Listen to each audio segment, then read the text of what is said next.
अस्सलाम वालेकुम, मैं हूं मुनीज़े जहांगीर और आप देख रहे हैं प्रोग्राम स्पॉटलाइट। नाज़रीन, कल पाकिस्तान बार काउंसिल और सुप्रीम कोर्ट बार ने जब चीफ इलेक्शन कमिश्नर पर अदम एतमाद का इजहार किया तो इसके रद्द अमल में आज पाकिस्तान मुस्लिम लीग नून चीफ इलेक्शन कमिश्नर के दिफा में सामने आ गई है। पाकिस्तान पीपल्स पार्टी इससे पहले ही सिकंदर सुल्तान राजा पर एतमाद का इजहार कर चुकी थी। एक तो इंतखाबात का इनकाद बर वक्त होना चाहिए और हम मुकम्मल एतमाद का इजहार करते हैं इलेक्शन कमीशन के इदारे पर भी, चीफ इलेक्शन कमिश्नर भी। तमाम सियासी जमातें ये एतमाद का इजहार कर चुकी हैं। गिले शिकवे सबको होते हैं, हमें भी हैं, मगर क्रेडिबिलिटी और गैर जानिबदारी पे कोई सवाल नहीं है। दूसरी तरफ लाहौर हाई कोर्ट ने पेमरा को हदायत दी है कि वो इस बात को यकीनी बनाए कि तमाम सियासी रहनुमाओं को आज़ादी इज़हार राय की मुकम्मल आज़ादी हो। ये फैसला इमरान खान की दरख्वास्त पर सुनाया गया, जिसमें कहा गया था कि मेन स्ट्रीम मीडिया पर इनकी तकारीर दिखाने पर पाबंदी नहीं लगानी चाहिए, इनके नाम लेने पर पाबंदी नहीं लगानी चाहिए। समाअत के दौरान जस्टिस शम्स महमूद मिर्ज़ा ने यह सवाल उठाया कि पाबंदी लगाने का फैसला पेमरा का अपना होता है, ये फैसला महकमा ज़राअत करता है। जस्टिस मिर्ज़ा ने हिदायत की कि पेमरा इस हवाले से बयान जो है वो बयान हल्फी जमा करवाए कि आइंदा इमरान खान का नाम लेने पर पाबंदी आयद नहीं होगी।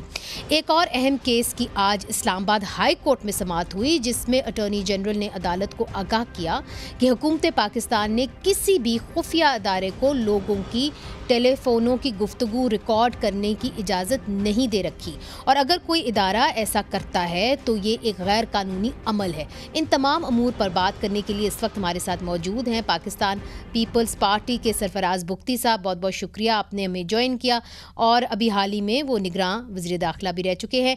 और हमारे साथ पाकिस्तान मुस्लिम लीग नून के रहनुमा हैं राना एहसान अफजल साहब फैसलाबाद से। आपका भी बहुत बहुत शुक्रिया। सबसे पहले बुख्ती साहब, आपकी जानिब जो पहला सवाल आपसे ये है कि आप निगरान हुकूमत में आए क्यों? अगर आपने इलेक्शन लड़ना था, इसलिए चूँकि निगरान हुकूमत के अंदर तो वही लोग आते हैं जिन्होंने इलेक्शन नहीं लड़ना होता। देखिए मुझे मेरा उस वक्त ये इरादा नहीं था कि मैं इलेक्शन लड़ूंगा, बिकॉज मैं ऑलरेडी सेनेट में था, पार्लियामेंट में था। तो फैमिली के और मेंबर्स थे जिन्होंने इलेक्शन कंटेस्ट करना था, जिसमें मेरे कजिन्स थे और भाई थे।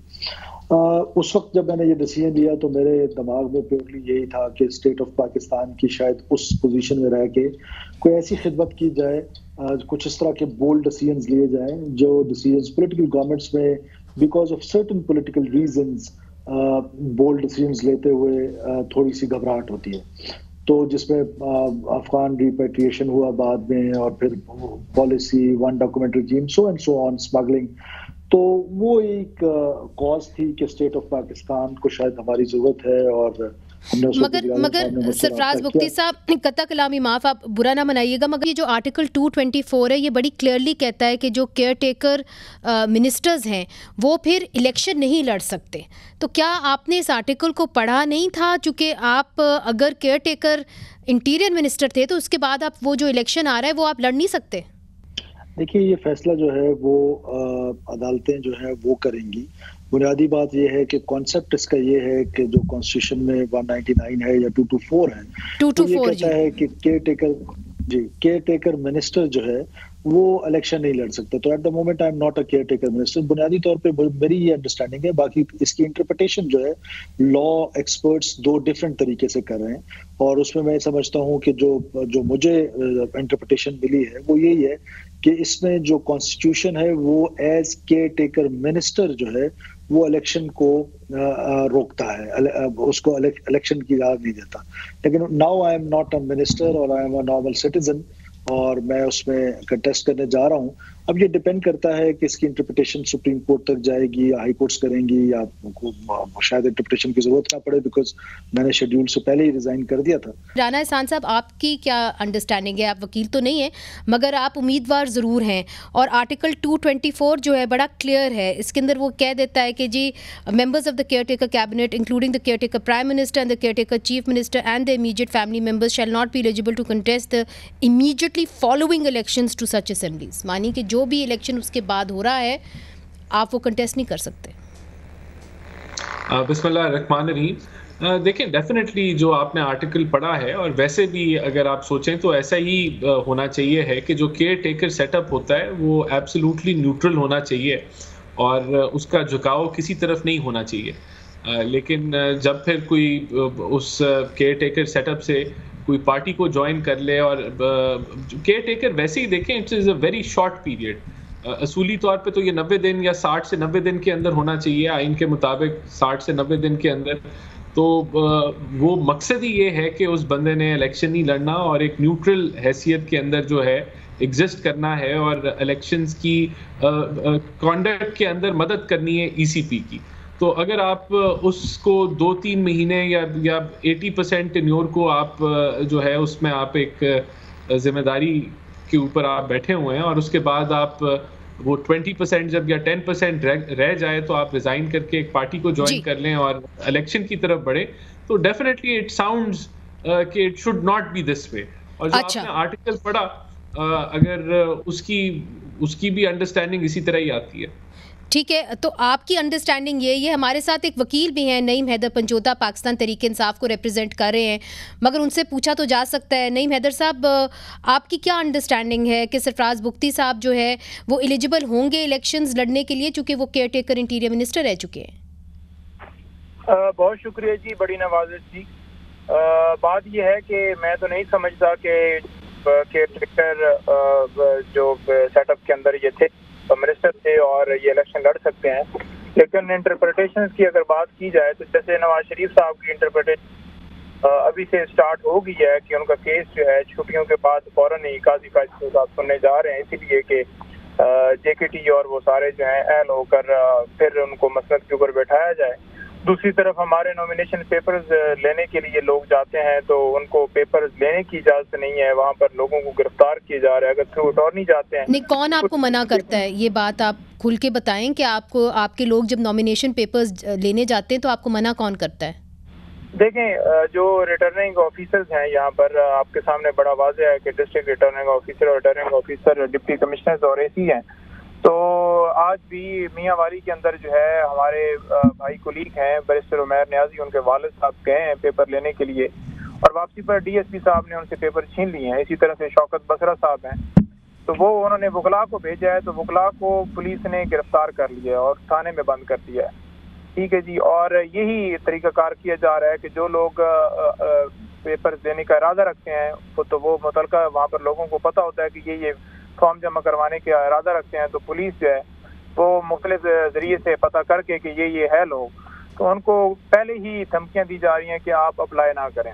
जो आपकी बात है कि जी आपको नॉमिनेशन पेपर्स भी नहीं दिए जा रहे, सरफराज बुख्ती साहब आप चूँकि कुछ ही देर पहले निगरान वज़ीर दाखिला भी रह चुके हैं, ये मामलात तो जब आप भी वज़ीर दाखिला थे तब भी हमने देखे थे कि पकड़ धकड़ जो थी वो जारी थी। पीटीआई के कारकुनान की, लीडर्स की, वो गायब होते थे, फिर टीवी चैनल्स पे आके एक इंटरव्यू देते थे और फिर किसी और पार्टी को जब ज्वाइन कर लेते थे उसके बाद भी फिर से गायब हो जाते थे और हमें पता नहीं था कि वो कहाँ हैं। इलेक्शंस तो हो रहे हैं मगर साफ शफाफ नहीं हो रहे। देखिए, मैं तो अब इस पर कमेंट करने के काबिल नहीं हूँ कि हमारे टाइम पे तो कोई एक लीडरशिप बता दे रहा जिनका नाम ले दे, जिन पर पुराने केसेस ना हो, कोई नया केस बना हो किसी लीडर पे। हाँ, कुछ लोग सेल्फ डिसअपेयर थे, वो फिर अपेयर हो जाते थे, फिर खुद टीवी चैनल्स पे बैठते थे, वो किसी मजबूरी के तहत बैठते थे या जानबूझ के बैठते थे, वो तो उनसे सवाल बनता है। लेकिन हमारे सामने तो वो जैसे अभी भी बहुत सारी लीडरशिप है पाकिस्तान तहरीक इंसाफ की जो सेल्फ डिसअपेयर है, जिसमें मुराद सईद साहब हैं। अभी एक रिसेंटली एक जलसा हुआ वेब पे, तो उसमें बहुत सारे कासिम सूरी साहब, इस तरह बहुत सारे ऐसे लोग हैं जो सामने आए हैं।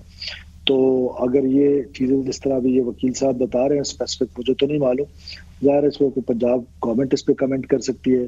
हाँ, उस वक्त ये पॉलिसी ज़रूर थी कि 9 मई के हवाले से जो लोग इन्वॉल्व थे और जो कोर्टों से भागे हुए थे, जो अदालतों से भागे हुए थे, उनके अगेंस्ट ज़ाहिर है कि there was no sympathy for them. नहीं, मगर उनको अदालतों में पेश करना बनता था ना। इस तरह अगर गायब हो जाते हैं और फिर वो रुनमा हो जाते हैं तो फिर तो लोग सवाल उठाएंगे कि ये कहाँ गए। तो यही तो मैं सवाल उठा रहा हूँ। ये कासिम सूरी साहब गायब थे, अचानक वेब जलसे में शामिल हो गए। मुराद सईद साहब गायब थे, अभी तक गायब हैं। अभी उमर अजूब साहब हैं, वो गायब थे, गायब हैं, लेकिन बीच में उनके वालिद को अल्लाह गरी की रहमत करे, उनके जनाजे में नजर आए। तो ये सेल्फ डिसअपीयरेंस, इनफोर्स डिसअपीयरेंस इसके अंदर ना थोड़ी सी एक थिन लाइन है। एक सवाल आपसे ज़रूर बनता है कि पहले तो आपने एक ऑलमोस्ट एक अनाउंसमेंट कर दी थी जी कि मैं पाकिस्तान मुस्लिम लीग नून में शामिल हूँगा, तो फिर एकदम जो है आपने क्यों पाकिस्तान पीपल्स पार्टी को चूज़ किया? उसकी क्या वजह है कि आपको लग रहा है कि बलूचिस्तान में पाकिस्तान पीपल्स पार्टी ही मजबूत रहेगी? देखिए, बलूचिस्तान की पॉलिटिक्स को जितना मैं समझता हूँ उतना ही आप समझती हैं। ये एक कॉन्टेक्स्ट इसका ये है कि बलूचिस्तान की पॉलिटिक्स में ग्रुप्स बनते हैं छोटे छोटे, वो इंटरेस्ट या उनको आप कह दें इंटरेस्ट ग्रुप्स कह दें या उनको आप कह दें कि ये लाइक माइंडेड होते हैं। तो मेरे जितने लाइक माइंडेड दोस्त थे, मेरी कोई पीपल्स पार्टी से ना नाराजगी थी ना नून से। नून में भी हमारी पॉलिटिक्स है, हमारी दोस्ती है। There is no permanent friend and permanent enemy in politics. इसी तरह पाकिस्तान पीपल्स पार्टी से मेरे वालिद ने सारी जिंदगी जद्दोजहद की और वो मरते दम पाकिस्तान पीपल्स पार्टी का हिस्सा रहे। अल्लाह उनको गरीब की रहमत करे। तो मैं समझता हूँ कि मेरे रिजाइन करने के बाद किसी और पार्टी ने मुझे अप्रोच नहीं किया। जिस तरीके से जरदारी साहब ने और चेयरमैन बिलावल भुट्टो जरदारी साहब बार बार मुझसे कहते रहे कि आप हमारी पार्टी ज्वाइन करें, और उसके लिए फिर मैंने एक छोटी सी एफर्ट की है और मैं पाकिस्तान पीपल्स पार्टी मैंने ज्वाइन किया। राना एहसान अफजल साहब, हमने देखा है कि जिस तरफ भी बलूचिस्तान के सियासतदान रुख करते हैं तो उसका बराह रास्त असर सेंटर पे भी पड़ता है और ये बताता है कि जी सेंटर में क्या होने वाला है। सरफराज साहब भी जो हैं उन्होंने पीपल्स पार्टी को ज्वाइन किया। ये खुद एक केयर टेकर सेटअप का हिस्सा थे और बहुत ही अहम पोजीशन के ऊपर ये बैठे हुए थे। तो जो इल्ज़ामात पीपल्स पार्टी हमारे पे लगा रही थी बीएपी के हवाले से, वो इससे रद्द होते हैं, न्यूट्रलाइज होते हैं, और इससे ये पता लगता है कि वो एक ऑर्गेनिक एफर्ट था पीएमएलएन का कि जहां हम बीएपी से मिले और हमने बहुत लोगों ने हमें ज्वाइन भी किया वहां जो हमारी पार्टी से ही गए थे, और बीएपी से भी अगर इलेक्टोरल कोई अलायंस होता है तो वो ऑर्गेनिक था और उसके पीछे कोई चाल या कोई डिक्टेशन या कोई ऐसी चीज़ नहीं थी। क्योंकि अगर ऐसी चीज़ होती तो डेफिनेटली सरफराज साहब भी फिर हमारे पास आ जाते या बीएपी में चले जाते। तो इट शोज़ कि ये ऑर्गेनिक तरीके से चीज़ें हो रही हैं। तो जो एक नैरेटिव बिल्ड किया जा रहा था पीपल्स पार्टी की तरफ से, वो मेरे ख्याल से डिफीट हुआ है। और इसी तरह हमारा ये एक नेशनल इलेक्शन स्ट्रैटेजी थी जहां हम समझते थे कि हमने रीजनल पार्टीज़ के साथ कंसेंसस बनाना है और आगे बढ़ना है। तो आपने कहा कि रीजनल पार्टीज के साथ कंसेंसस बनाना है, मगर जेयूआईएफ के साथ आपकी कोई सीट एडजस्टमेंट नहीं हो रही खैबर पख्तूनख्वा में। देखिए, अभी ये कोई हतमी सूरत हाल नहीं है, अभी टाइम काफ़ी बाकी है और अभी तक अगर कोई कंक्लूजन पे मामला नहीं पहुंचे, लेकिन जेयूआईएफ के साथ बहुत अच्छे रिलेशनशिप्स हैं पीएमएलएन के। और पंजाब में उनको आप जगह देंगे? देखिए, पंजाब में जगह तो कुछ मेरे ख्याल से जेयूआईएफ के साथ तो केपीके के अंदर ही जो है वो एडजस्टमेंट मुमकिन है, क्योंकि पीएमएलएन के भी मगर अगर आप उनको क्विट प्रो को होगा ना जी इलेक्शन में, अगर आप उनको कोई जगह पंजाब में देंगे तो वो आपको जगह केपी में देंगे ना। मैं वही कह रहा हूँ कि ये जो एक्सचेंज है वो केपी के अंदर भी हो सकता है, क्योंकि केपी में पीएमएलएन के भी स्ट्रॉन्ग होल्ड्स हैं और जेयूआईएफ के भी स्ट्रॉन्ग होल्ड्स हैं। तो वो विद इन केपी के भी ये मामला तय पा सकते हैं। लेकिन पंजाब के अंदर देखें, मैं नहीं समझता कि किसी जमात के साथ कोई एक बड़े स्केल के ऊपर मामला चल सकते हैं, और उसमें पहले ही काफ लीग के साथ एक सीट एडजस्टमेंट हो चुकी है। तो अगर इसी तरह दीगर और जमातों से भी थोड़ी थोड़ी हो तो वो फिर बड़ा एक स्टेक निकल जाता है पीएमएलएन के हाथ से। और पीएमएलएन के अंदर इंटरनली ये डिस्कशन है कि हमें जो हमारा एक स्ट्रॉन्ग होल्ड है वहाँ जरूरत है नहीं है, और फिर हमारे पास एक पूरी कतार है नहीं। तो आप इस्तेकाम पार्टी के साथ सीट एडजस्टमेंट नहीं करेंगे? देखें, अभी तक वो भी किसी हतमी सूरत हाल पे नहीं पहुंची। उनकी डिमांड्स आई और हम उनके साथ बातचीत में हैं, लेकिन अभी तक कोई वो कंक्लूड नहीं कर पाई। और इंटरनली यही डिबेट है कि हमारे पास कोई स्पेस भी नहीं है जो हम गिव अवे करें। तो लार्ज स्केल पे तो बिल्कुल भी मुमकिन नहीं है, कोई इक्की दुक्की सीट पे हो जाए तो वो अभी आगे जाके ये चीज़ें फाइनलाइज। अच्छा, ये आप बड़ी खबर दे रहे हैं। पंजोता साहब, आपकी जानिब सरफराज बुख्ती साहब ये कह रहे हैं कि आपके कुछ ऐसे लीडरान हैं जो रूनुमा हुए जब आपने अपना जो वेब पे जो एक जलसा था वो किया, उसके अंदर कुछ ऐसे लोग थे जो खुद ही गुमशुदा हो गए थे और फिर वहाँ पे ही रूनुमा होकर उन्होंने जो है तकारीर की। तो ख़ुद ही आपके जो लीडर्स हैं वो मिसिंग हो जाते हैं और फिर ख़ुद ही सामने आ जाते हैं। तो ये एक थिन लाइन है, वो कहते हैं, बिटवीन जबरी गुमशुदगी जो है और खुद से गुमशुदा होना। देखिए, मैं तो जो इन्होंने बयान दिया है मैं तो इसको एंडोर्स नहीं करता। बड़ी गैर ज़िम्मेदाराना स्टेटमेंट्स हमेशा इन्होंने बतौर मिनिस्टर भी दिए हैं। बड़ी वाज़ह तौर पर इनको पता है कि अगर कोई खुद सरेंडर करता है कानून के सामने तो वहाँ से भी उठा कर ले जाया जाता है, नामालूम लोग आ जाते हैं उठा कर ले जाते हैं। और अगर जो है वो सरेंडर ना भी करे और अदालत में पेश होता है, अदालत जमानत दे, फिर भी गिरफ्तार कर ली जाता है। अदालत मना भी करे कि आपने इस शख्स को किसी और मुकदमे में गिरफ्तार नहीं करना, तो 10-10 बार गिरफ्तार किया जाता है। और फिर कहाँ मिलता है? IPP में मिलता है, फिर कहाँ मिलता है? प्रेस कॉन्फ्रेंस करते हुए मिलता है, फिर कहाँ मिलता है? मजम्मत करते हुए मिलता है। और उसके बाद उसके ऊपर जो मुकदमात हैं वो भी ख़त्म है, जो उसके वारंट थे वो भी ख़त्म है, जो उसके ऊपर सारे कदगन थे वो सारे ख़त्म हो गए और वो बिल्कुल दूध का धुला हुआ हो गया। उसके ऊपर जो पाबंदी थी मीडिया के ऊपर वो भी ख़त्म हो गई और सारी चीज़ें वो बरी। तो फिर पंजोता साहब बात ये है कि आपको कैंडिडेट्स कहाँ से मिलेंगे इस इलेक्शन के लिए? देखिए, कैंडिडेट्स की अगर बात की जाए ना, हमारे पास बेशुमार कैंडिडेट्स हैं, लेकिन ये ज्यादती कर रहे हैं, जुल्म कर रहे हैं अपने मुल्क के, ये जमहूरियत के ऊपर हमला कर रहे हैं, ये लोगों के साथ ज्यादती कर रहे हैं, उनके घरों में छापे मारे जा रहे हैं जो उम्मीदवार बन रहे हैं। तो ये इलेक्शन फिर करवाने की जरूरत ही नहीं है। फिर नोटिफिकेशन वैसे ही निकाल दी जाए कि नवाज शरीफ साहब जनाब प्राइम मिनिस्टर हैं पाकिस्तान के। ये आपने एक अहम सवाल उठाया है और अगर ये इलेक्शन हो भी जाते हैं तो फिर उसके बाद जो हुकूमत बनेगी उसके ऊपर तो ये एक तलवार लटकी रहेगी कि ये जो इलेक्शंस थे ये साफ़ और शफाफ नहीं होंगे, इसके अंदर स्टेबिलिटी कैसे आएगी। और दूसरी तरफ हमने दहशत गर्दी के हवाले से भी बात करनी है। सरफराज बुख्ती साहब इंटीरियर मिनिस्टर रह चुके हैं, वो भी हमें बता सकते हैं कि इस वक्त मुल्क की सूरत हाल किस तरह की है, कि क्या ये भी एक बहुत बड़ा ख़तरा जो है उम्मीदवारों को होगा। वक्फे के बाद वेलकम बैक नाजरीन। पाकिस्तान में इलेक्शंस होने वाले हैं मगर 2023 जो है वो पाकिस्तान के लिए एक बहुत ही खूनी साल रहा है। हमने देखा है कि सिक्योरिटी फोर्सेस के ऊपर भी हमले होते रहे हैं और दीगर बम धमाके भी हुए हैं। सरफराज बुख्ती साहब, चूँकि आप इंटीरियर मिनिस्टर रह चुके हैं, आप कुछ हमें बताइए कि सिक्योरिटी सिचुएशन इस वक्त क्या है। अगर इलेक्शंस होते हैं तो आप क्या देख रहे हैं कि क्या सिक्योरिटी सिचुएशन होगी पाकिस्तान के अंदर? क्या मौजूदा केयर टेकर गवर्नमेंट इसको कंट्रोल कर पाएगी? देखिए, टेररिज्म एक बहुत बड़ा चैलेंज है और इसमें कोई दो राय नहीं है। टेररिज्म में राइज भी रहा है पिछले एक साल में। हमारे सामने है कि पिछले 9-10 महीनों में 78% राइज था। आप देखें ना कि मौलाना फजलुर रहमान साहब भी ये कह रहे हैं कि जी हमारे पास लेवल प्लेइंग फील्ड इसलिए नहीं है क्योंकि हमारी पार्टी को जो है निशाना बनाया जा रहा है। माजी के अंदर पाकिस्तान पीपल्स पार्टी ANP को बनाया गया है। देखिए, बात तो मौलाना साहब की इस हद तक दुरुस्त है कि उन पर तवातर से पश्तून में और फिर बाजोड़ में उनकी जो सेकंड टियर लीडरशिप है उनको टारगेट किया गया है। लेकिन अब जाहिर है जो भी केयर टेकर गवर्नमेंट हो या इलेक्टेड गवर्नमेंट हो या सिलेक्टेड गवर्नमेंट हो, जैसे माजी में हमने देखा सिलेक्टेड ने जिस तरह तालिबान के साथ मुज़ाकरात किए, उनको दोबारा पाकिस्तान में जगह दी, हम एक जीती हुई जंग जो है वो दोबारा से लड़ रहे हैं। तो ऐसी सिचुएशन में मौलाना साहब की बात दुरुस्त है। चैलेंज तो है, पब्लिक मोबिलाइजेशन ज्यादा होती है, जो लीडरशिप होती है उनका एक्सपोजर टू द पब्लिक ज्यादा हो जाता है, तो ऐसे में जाहिर है it is a challenge. Rana एहसान साहब, पाकिस्तानी पॉलिटिशियंस के लिए बहुत सारे चैलेंजेस होते हैं, सिर्फ टेररिज्म नहीं होता। आज हमने सुप्रीम को लाहौर इस्लामाबाद हाई कोर्ट के अंदर अटॉर्नी जनरल को सुना और अटॉर्नी जनरल ने ये भी कहा कि जी कुछ सियासतदान ऐसे भी हैं, हालांकि आजकल वो आपके हरीफ हैं मगर उनकी फ़ोन की टैपिंग की जाती है। तो उन्होंने कहा जी हुकूमत का कोई भी ऐसा इदारा नहीं है जो इसकी इजाज़त देता है, अगर ये कोई भी इदारा कर रहा है तो फिर ये गैर कानूनी है।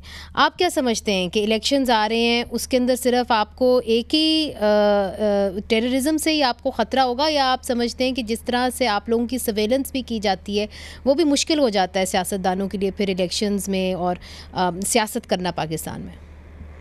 देखिए, डेफिनेटली किसी की भी सर्वेलेंस अगर लीगल रास्ता इख्तियार नहीं किया गया, कोर्ट से इजाज़त या जो ड्यू प्रोसेस है उसको फॉलो किए बगैर अगर की जाती है तो वो गैर कानूनी और वो नहीं होनी चाहिए।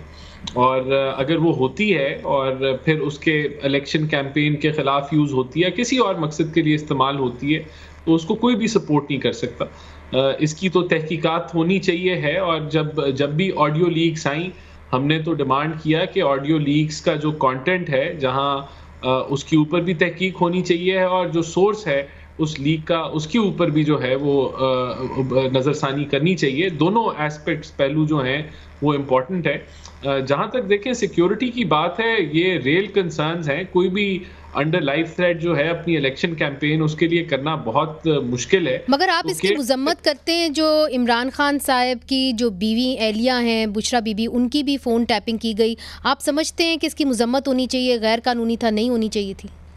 देखिए हम तो समझते हैं कि उसकी तहकीक होनी चाहिए, उसके कंटेंट के ऊपर भी बात होनी चाहिए और उसकी सोर्स की भी बात होनी चाहिए। देखें जब दो लोग बात करते हैं तो ये पॉसिबिलिटी एग्जिस्ट करती है कि उन दोनों में से किसी ने लीक की हो ऑडियो, या फिर कोई तीसरे ने उसको जो है वो किसी टेक्नोलॉजी के तहत रिकॉर्ड करके लीक किया हो। तो ये चीज़ें तो जब तहकीक होगी तो पता चलेगा कि दोनों में बात करने वालों में किसी ने लीक की या किसी तीसरे फरीक ने उसको लीक किया, क्योंकि इसके ऊपर कभी प्रॉपरली तहकीक कराई नहीं गई। तो नहीं, मगर जज साहब ने आज एक सवाल किया, सरफराज बुख्ती साहब, उन्होंने कहा कि पाबंदियों के ऊपर भी उन्होंने ये सवाल किया। उन्होंने कहा जी जो पाबंदी जो पेमरा लगाती है वो पेमरा खुद लगाती है या महकमा ज़राअत लगाती है? तो फिर ये भी सवाल उठता है कि किस में इतनी हिम्मत है कि वो फॉर्मर प्राइम मिनिस्टर या उस वक्त के प्राइम मिनिस्टर की जो एहलिया है उनकी फ़ोन कॉन्वर्सेशंस टेप करें। आप तो इंटीरियर में रह चुके हैं, कुछ तो आइडिया होगा आपको। इंटीरियर के जितने महकमे हैं नीचे उसके, उसमें से कोई भी ऐसा डिपार्टमेंट नहीं है जो किसी का फोन टैप करता है। ना FIA के पास ये फैसिलिटी है और ना लॉ इन्फोर्समेंट एजेंसीज जिसमें हमारी पैरामिलिट्री फोर्सेस हैं, FC है, FC south, FC north, FC Balochistan, FC KP या इस्लामाबाद पुलिस, इनमें से किसी के पास इस किस्म की कोई फैसिलिटी नहीं है। इसकी रोकथाम के लिए क्या करना चाहिए हुकूमत को? आपकी क्या राय होगी? रोकथाम के लिए क्या करना चाहिए? देखिए मेरा तो ख्याल है कि हुकूमत जब इलेक्टेड गवर्नमेंट आ जाएगी तो इस पर तमाम स्टेक होल्डर्स के साथ बैठ के इस तरह के बहुत सारे इश्यूज हैं, सिर्फ फोन टैपिंग नहीं है। हमारी स्टेट जो है वो एक सिक्योरिटी स्टेट है। हमारे यहाँ जो वॉर हम पर वेज की हुई है प्रॉक्सीज की सूरत में, जिसमें मैं उसको हमेशा इंटेलिजेंस ड्रिवन वॉर करता हूँ, उसका तोड़ रेलवे ने नहीं करना है, उसका तोड़ भी किसी एजेंसी ने नहीं करना है। तो मेरा ख्याल है कि इस पर एक ऑब्जेक्टिव डिबेट होनी चाहिए विद इन पार्लियामेंट और outside the parliament with the stakeholders, कि तमाम लोग आके सर जोड़ के बैठे कि हमारे मुल्क के जो मसाइल हैं इनका मगर वो दुश्मनों को टेप नहीं कर रहे, वो आपके जो खातून अव्वल हैं उनके फोनों को टेप कर रहे हैं। आपको कैसे पता चला कि कोई दुश्मन टेप नहीं हो रहा है और खातून अव्वल को वही लोग टेप कर रहे हैं? आपका कोई सोर्स है इसमें? मेरा तो वही अंदाज़ा है कि पाकिस्तान के अंदर कोई एक इंडिविजुअल शख्स तो फ़ोन टेप नहीं कर सकता। आम इंसान कैसे फ़ोन टेप कर सकता है खातून अव्वल को? ये तो एक लॉजिकल बात है ना सरफराज बुख्ती साहब, हम सबको पता है। मेरी बहन देखे ना, आप ओपिनियन मेकिंग कर रही हैं। अब ओपिनियन मेकिंग में मेन स्ट्रीम मीडिया पे बैठ के आपने ये कह दिया कि सर ये आज अदालत ने जो है वो अदालत ने जो है एजेंसीज को ही हुक्म दिया है, किसी गैर मुल्की एजेंसी को हुक्म नहीं दिया। आज मैं किसी एजेंसी का तर्जमान नहीं हूँ, मैं इस वक्त हुकूमत का तर्जमान नहीं हूँ। मैं आपसे ये कह रहा हूँ कि इस पे एक ऑब्जेक्टिव डिबेट होनी चाहिए। ये कौन इस्टेब्लिश करेगा कि किसका फोन खातून अव्वल का किसने टैप किया है? हमारे यहाँ प्रॉब्लम ये है कि हम फौरन इन सारी चीजों को अपनी सिक्योरिटी एस्टेब्लिशमेंट पे डाल देते हैं। ये चाहे अभी मिसिंग पर्संस का इशू है, सेल्फ डिसअपीयरेंसेस हैं, enforced disappearances from the militants हैं, उन पर कोई बात नहीं करता है और हम एस्टेब्लिश कर लेते हैं। कैसे एस्टेब्लिश हो गया कि ये एक शख्स मिसिंग है या एक शख्स हुआ है तो उसको जरूर सिक्योरिटी एजेंसीज ने ही उठाया होगा? नहीं, आपने बड़ा अच्छा किया कि आपने ये बात कर दी, इसलिए चूंकि एक मुजाहरा हो रहा है और वो तुर्बत से उठा है। सैकड़ों की तादाद में ख़वातीन निकली हैं तुर्बत से, उन्होंने रुख किया है इस्लामाबाद का और वहाँ पे उनका ये मुतालबा है कि उनके जो प्यारे हैं उनका मावरा अदालत कत्ल हुआ है। पहले वो उनको उठा लिया गया, फिर उनको अदालत में पेश किया गया, बलाज को तो अदालत में पेश किया गया जिनके हवाले से एहतजाज हो रहा है और ख़वातीन एहतजाज कर रही हैं, और फिर बाद में बताया गया कि वो किसी दहशतगर्द हमले में मुलव्विस थे और फिर उनको जो वो कहते हैं वो बैना तौर पे कत्ल कर दिया गया। राना एहसान साहब, अब ये जो बहुत बड़ा मजमा है ख़वातीन का, इसके अंदर सैकड़ों ख़वातीन हैं, ये इस्लामाबाद का रुख करेंगी। मरियम नवाज़ साहिबा जब बलूचिस्तान गईं तो उन्होंने लापता अफराद के हवाले से ख़वातीन से बात की थी और उनसे वादा किया था कि लापता अफराद का मामला जब अब हुकूमत में में आएंगे, हम इसको उठाएंगे। ये अब पूरे पाकिस्तान का मामला बन गया है और इसको अब इग्नोर नहीं किया जा सकता। तो इस हवाले से आपकी पार्टी जो है, आप अपना मंशूर बना रहे हैं, क्या करेंगे? और ये बलाच मौला बख्श का जो मामला है, इस पर आप क्या कहेंगे? देखिए, इसमें तो 100% क्लैरिटी है कि कोई भी जो है, किसी भी आदमी को उसका राइट है कि अगर उसने कोई क्राइम भी कमिट किया है तो उसको कोर्ट में या अदालतों के सामने पेश किया जाए और उसको अरेस्ट करके जो भी एक कानूनी कार्रवाई है वो स्टार्ट की जाए, और फिर उसके पास अपना राइट टू डिफेंस है, राइट टू ट्रायल है। तो ये आइन भी यही कहता है, तो हमारा स्टांस भी इसी के ऊपर है। लेकिन मैं समझता हूँ इसके ऊपर ये एक ऐसा पेंडेंसी वाला इशू है जो बड़ी देर से चलता आ रहा है और ये कंक्लूड नहीं हो सका। इसके ऊपर सब जमातों को चाहिए है कि सारे स्टेक होल्डर्स के साथ बैठें और एक कोई आगे का रास्ता बनाएं, और मेरे ख्याल से हुआ भी है। इसके ऊपर काम मुख्तलिफ जमातों ने किया भी है, लेकिन इसके ये वो बिल गायब हो गया। जी, ये एक ऐसा मौजू है ऐसा मौजू है जिस पे कंसेंसस के साथ आगे बढ़ने की जरूरत। नाज़रीन, इधर एक छोटा सा वक्फा लेते हैं। वक्फे के बाद हम देखते हैं कि जिस तरह सरफराज बुख्ती साहब ने भी जिक्र किया कि जी मिसिंग पर्सनस के बारे में बात की, तो उस हवाले से जुड़ी एक खबर है, उसके ऊपर नज़र दोहराएंगे वक्फे के बाद। वेलकम बैक नाजरीन। बलाच मौला बख्श का जो केस है, बड़ा दिलचस्प केस है। इस केस के अंदर उनको अदालत में बाकायदा जो सिक्योरिटी के इदारे हैं उन्होंने पेश किया, CTD ने पेश किया और कहा कि ये इस वक्त हमारे हिरासत में हैं। फिर बाद में वही मौला बख्श जो है वो हिरासत से निकल के दहशतगर्द हमला भी कर देता है अगले दिन और मारा भी जाता है। मैं तो हैरान हूँ, आपको ये इन्फॉर्मेशन दी किसने है? मुझे बहुत दुख हो रहा है। आप तो बड़ी इन्फॉर्मेटिव इन्वेस्टिगेटिव किस्म की जर्नलिज्म करती हैं और आई एम शॉक्ड। 21 को उसको अदालत में पेश किया गया था। ये FIR जो है उसमें दर्ज है। ये सारी चीजें जो है ये मैं नहीं कह रही, ये तो रिपोर्ट हो चुकी है बहुत बार। देखिए, गुजारिश ये है कि बालाज मरी में जो मैं CTD का तर्जमान नहीं हूँ, लेकिन जो उनकी स्टेटमेंट है वो ये नहीं है जो आप कह रही है कि उनको छोड़ दिया था या हिरासत में उसने हमला किया। मौकफ उनका ये है कि हम उनको एक केस में हमने पकड़ा और उस केस में हम उनको लेके गए रिकवरीज के लिए, जिसमें वेपन्स की रिकवरी थी या एमुनेशन की थी या ये CTD का मौकफ है। जी बिल्कुल, CTD का मौकफ। जी, ये CTD का मौकफ है। आपका फर्ज है, उनकी फैमिली का मौकफ मैंने आपके सामने रख दिया है। मैं इस डिबेट में नहीं पढ़ता हूँ। मेरा सवाल यह है कि पहले वहां पर धरना दिया गया, धरने की डिमांड थी कि जी आप इसकी इंक्वायरी करें। उन्होंने, गवर्नमेंट ने इंक्वायरी इनिशिएट कर दी। अच्छा, इंक्वायरी से फिर ये हुआ कि नहीं जी, इंक्वायरी तो कर लिया आपने, उन्होंने कहा FIR दर्ज करेंगे जब आप क्या मैं बोल रहा हूँ मैम, आई रिक्वेस्ट यू कि मुझे आर्गुमेंट्स कंप्लीट देने के। उसके बाद क्या हुआ कि उन्होंने दूसरी डिमांड ये की कि जी अब हमें FIR दर्ज करें। वो FIR दर्ज हो गई। अब लॉन्ग मार्च है टूवर्ड्स इस्लामाबाद, और ये तो right to assemble, right to protest हर एक का है। लेकिन जिस तरह आप थोड़ी देर पहले कह रही थी ना कॉमन सेंस, तो कॉमन सेंस ये कहता है कि इस्लामाबाद से the shortest route is job, DI Khan और देन इस्लामाबाद। लेकिन ये रूट जो इस्तेमाल किया गया है उसको भी थोड़ा गौर करें कि वो पहले गए पशीन से ज़ियारत, फिर ज़ियारत से संजावी, एंड फिर संजावी से दुक्की, और फिर इस तरह करते हुए कोलू, और फिर कोलू से बारखान एंड डेरा गाजी खान, फिर मोटरवे छोड़ के DI खान। वो उनकी मर्जी है, जहां मर्जी से जाए, उनका राइट है। लेकिन इन सब चीजों के पीछे स्टेट ऑफ पाकिस्तान को मिलाइन करने की भी कोशिश है।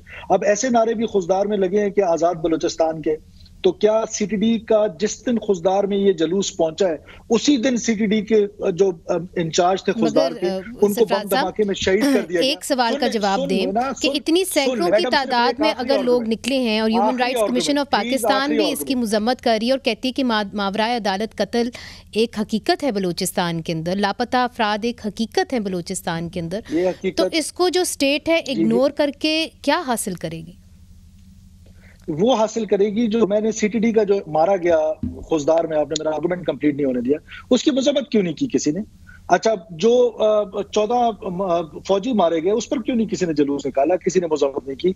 7 मजदूर इसी तुर्बत में 10 दिन पहले मारे गए थे, जो पंजाबी मजदूर थे बेचारे, उनको मारा गया, उस पर क्यों नहीं कोई लॉन्ग मार्च करता है? आप दुरुस्त कह रहे हैं, दोनों तरफ से दहशतगर्दी की मजम्मत होनी चाहिए, मगर two wrongs don't make a right. दोनों तरफ से दहशतगर्दी नहीं, और हम दहशतगर्दी जब एक मिलिटेंट ग्रोह एक जुल्म करता है, उसकी नौयत कुछ और होती है, मगर रियासत पाकिस्तान को एक ग्रोह नहीं बन जाना चाहिए और उसको वो जुल्म नहीं करना चाहिए। सिर्फ ये, इस पे तो हम अग्री करते हैं ना कि जी रियासत को अदालत में लोगों को प्रेजेंट करना चाहिए। अगर उन्होंने कोई जुर्म किया, आप अदालत में ले आए, अदालत में उनके साथ जो करना है करें।